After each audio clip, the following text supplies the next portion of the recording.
Hey, what's up guys? John here. We are witnessing the big tech takeover at levels that I think most people don't understand.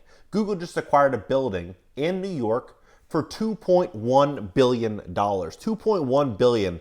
It's the biggest deal ever done in New York. How good, really, how amazing has the last 18 months been for big tech? Look at Facebook expanding. Amazon just acquired this asset here in New York.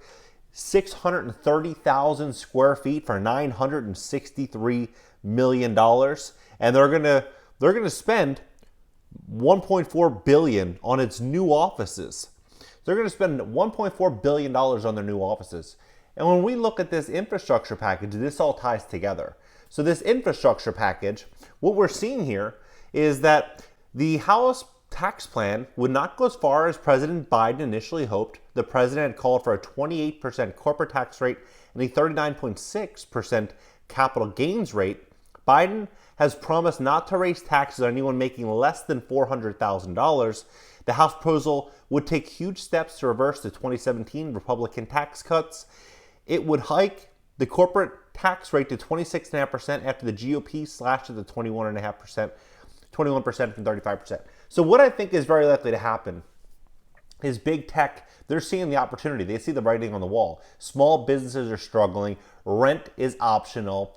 93% of all restaurants aren't paying their bills in New York in full. What's going to happen is this is the big opportunity for big tech to start allocating a lot of the capital that they have just simply sitting in the bank into prime assets to offset their income, because they're going to have a massive tax liability coming very soon as all these tax hikes start coming into play. So what they're likely going to do is start going into markets like New York and San Fran and Miami and LA, these prime expensive markets, start acquiring office buildings. And then on top of that, this is what I think is very likely to happen, is I think they're going to start buying apartment buildings in all these locations, and it's going to be more of like a dorm room type of situation where they give their employees free housing or very reduced housing, and in return they take a lower wage. So the employees would take a lower wage, they'd get free housing accommodations,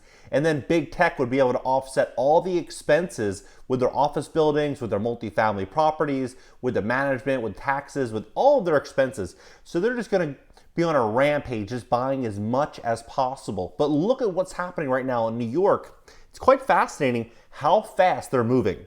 So Google's $2.1 billion office building deal is the latest sign of big tech's muscle in Manhattan. Google's $2.1 billion deal in Manhattan office building adds to the rapid growth of Silicon Alley. Despite the increase in remote work and a decline in the New York office market, Google is buying the former St. John's terminal on Manhattan's west side, expanding its footprint downtown. The company had been leasing 1.3 million square foot building, but exercised an option to buy the space. The price is the highest price paid for an office building since 2018, according to commercial realtors. It has also signaled the continued march of the big three tech firms into Manhattan as companies swallow up massive new buildings and entire neighborhoods to house a growing workforce. Google, Amazon, and Facebook now have more than 8 million square feet of space in Manhattan. According to real estate experts, that number is expected to continue to rise and companies scout for more space. It's certainly a positive sign, said Danny Mangro, research director of New York and tri-state regions. Google's latest deal brings its total square footage in Manhattan to 3.1 million square feet. Broker said along with new buildings, it's also purchased 111 8th Ave, where it occupies over 800,000 square feet of space, as well as nearby Chelsea Market building. And then we look at Jeff Bezos just bought a massive place in New York for himself. Take a look at this place. He just bought this for $119 million. $119 million.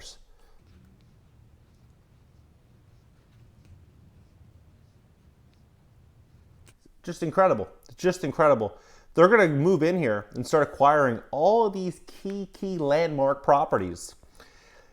Facebook has been snapping up space in Hudson Yards and leasing all 730,000 square feet of office space in the soon-to-be renovated James A. Farley building in Midtown. Facebook has more than 3.2 million square feet of space in Manhattan. It is currently searching for more, brokers said. Amazon is expanding rapidly in Manhattan, even though it canceled plans for a massive HQ, a massive office in 2019, with $978 million purchase of the former Lord & Taylor building.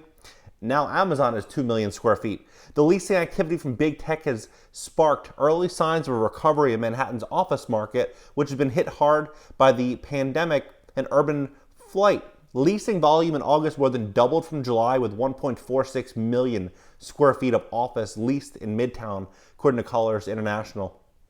Only about 23% of Manhattan workers have returned to the office as of late August, according to the survey of the partnership in New York City. The survey found that 76% of workers plan to be back in the office early 2022, and that 70% of employees are opting rotating a hybrid office schedule where employees can work remotely for part of the week. Manhattan has about 86 million square feet of available office space and an availability rate of 18%, or near a 30% record. So what we're going to see, it's going to be really interesting. What we're going to see, I believe, is more and more of a bleed out of these mom and pop landlords.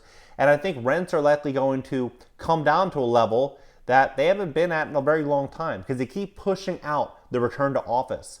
When they're not returning to office, some landlords, they're not going to be able to hold on to their assets. That's why I think that big tech is going to move in with just sheer violence in the way that they handle these upcoming transactions. It's going to be deal after deal after deal after deal. And as this continues to grow, what happens? Who is going to be hired for these jobs? That's the real question. You think it's going to be, some middle-aged guy or some middle-aged lady, or, a typical driver? No, it's going to be engineers. It's going to be mathematicians and scientists and very, very educated people that are going to end up working at these big, big firms. So what we're likely going to see is the erosion of the middle class in a lot of these communities. And unfortunately, the middle class, especially in LA, I lived in LA for 15 years. The beauty of LA was the diversity. There were so many different people from different backgrounds and different cultures that saw the world differently. And it was always a great experience to be able to learn and network and meet other people. But when we have a situation in New York, this affordability crisis, people are losing their jobs, their businesses are losing their livelihoods, and then it's going to be 1, 2, 3, 4 different companies going to go out there acquiring a lot of these assets, bringing in just more of the same. That was Silicon Valley 2 years ago. So that's what ultimately is going to be coming forward in New York. It's quite incredible, these massive, massive deals, and how the last 18 months has really served big tech in a way that we've just never seen before. This is absolutely incredible. What do you think is very likely to happen with New York and LA and Miami and a lot of these key locations? Do you think that they're going to look at this infrastructure bill and say, hey, if we don't invest in infrastructure, if we don't buy a ton of real estate right now, and we're not really allocating our capital, we're going to show a large profit and we're going to have to pay massive taxes, which, if you look at John D. Rockefeller and a lot of the most wealthiest people in America, what have they always done? They've avoided taxes any way possible. And that's what I think is very likely to come for these big companies. It's going to be tax avoidance. It's going to be allocating capital into assets that are going to hold value, borrowing very cheap fixed rate debt. I mean, Mark Zuckerberg bought a property in Silicon Valley. I think he borrowed the money at like 1.9% interest rate.